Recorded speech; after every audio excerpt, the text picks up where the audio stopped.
সাহাবীদের জামানায় নবীজির জামানায় যা ছিল না তা আমি মানি না, বিদআত। এই ধরনের কথা যারা বলেন আপনারা এই কথা দিয়ে টিকে থাকতে পারবেন না। যেমন আপনারা জুমার নামাজ আজকে পড়ছেন তো, জুমার নামাজের খুতবা দুইটা হয়েছে না? দ্বিতীয় খুতবার মধ্যে, সানি খুতবার মধ্যে 4 খলিফার নাম, ইমাম হাসান হুসাইনের নাম, মা ফাতেমার নাম, নবীজির 2 চাচা হযরতে আমির হামজা, হযরতে আব্বাস রাদিয়াল্লাহু তাআলা আনহুম, ওনাদের নাম উচ্চারণ হয়েছে কিনা? খতিব সাহেব বলছেন কিনা? আপনারা কি জানেন নবীজির জামানায়, এমনকি 4 খলিফার জামানায়ও খুতবার মধ্যে এই নামগুলি ছিল না। খুতবার মধ্যে হযরত আবু বকর সিদ্দিক, হযরত উমর ফারুক, হযরত উসমান, হযরত মাওলা আলী, হযরতে খাতুনে জান্নাত ফাতেমাতুজ জাহরা হাসনাইনে কারিমাইন আলাইহিমাস সালাম এবং হযরতে আমির হামজা, হযরতে আব্বাস, নবীজির 2 চাচা, ওনাদের নাম নবীজির জামানায়ও খুতবাতে ছিল না। এমনকি 4 খলিফার জামানায়ও ছিল না। আপনি যদি আমাকে বলেন রাসূল পাকের জামানায়, সাহাবীদের জামানায় যা ছিল না আমি তা মানি না, ওটা বেদাত, তাহলে জুমার নামাজের খুতবায় নামগুলি কি করবেন? এগুলি তো নবীজির জামানায় খুতবায় ছিল না। কারণ নবীজির জামানায় এই 4 জন কি খলিফা ছিল? ওনার তো খলিফাই হয়নি তখন। তাহলে খলিফা হিসেবে নাম থাকবে কিভাবে? কথা বুঝতেছেন না আপনারা? এই নামগুলি কখন আসলো খুতবার মধ্যে?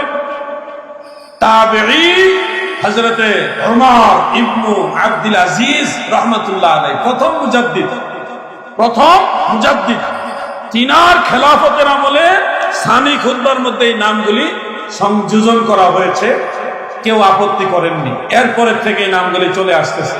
তাহলে ভাই আমার, আপনি বলেন হ্যাঁ রাসূল পাক সাল্লাল্লাহু আলাইহি ওয়াসাল্লাম সাহাবীদের জামানায় যা ছিল না তা মানি না, তাহলে জুমার নামাজের খুতবা কি করবেন?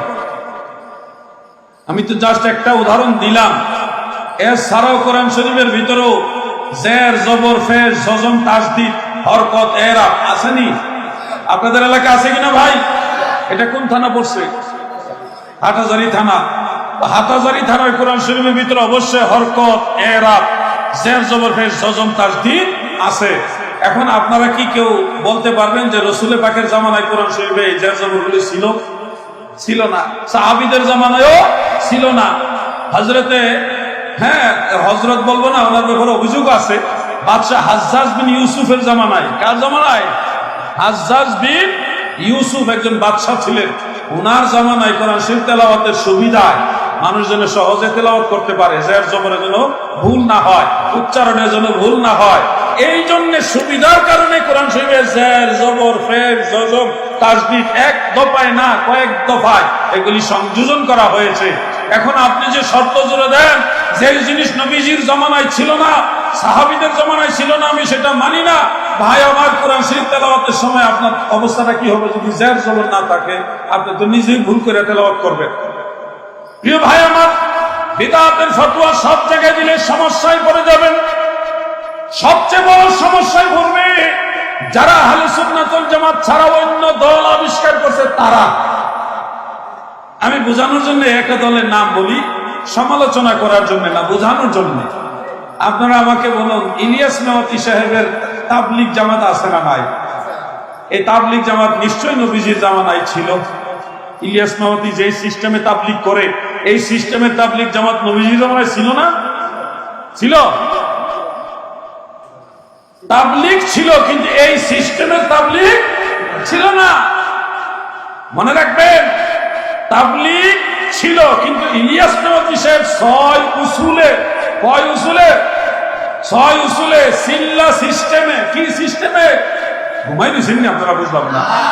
6 উসুলে সিল্লা সিস্টেমে যেই তাবলিগ আবিষ্কার করেছে, এই সিস্টেমের তাবলিগ নবীজির জামানায় ছিল না, সাহাবীদের জামানায়ও ছিল না। এখন তাবলিগের ভাইয়েরা, ইলিয়াস মেওয়াতি সাহেবের তাবলিগের ভাইয়েরা, আপনারা যদি মেহেরবানি করে বলেন যে রাসূলের জামানায় মিলাদুন নবী এই সিস্টেমে ছিল না, হ্যাঁ এই জন্য মানি না, তাহলে আপনার তাবলিগ জামাত ইলিয়াস মেওয়াতি সাহেবের যেটা, এটার ব্যাপারে আপনার কি মত?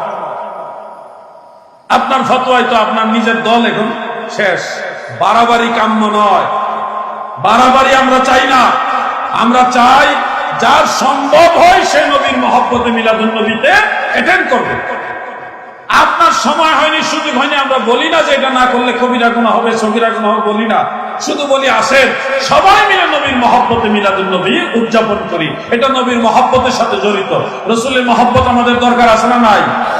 নবী প্রেম সুধা পান কর সবে মন, বেদনা যাতনা জোড়াইবে, খোদা প্রাপ্তি তোর তরে লাভ হবে, নবী পদবিনে ভাব সবে মিশে।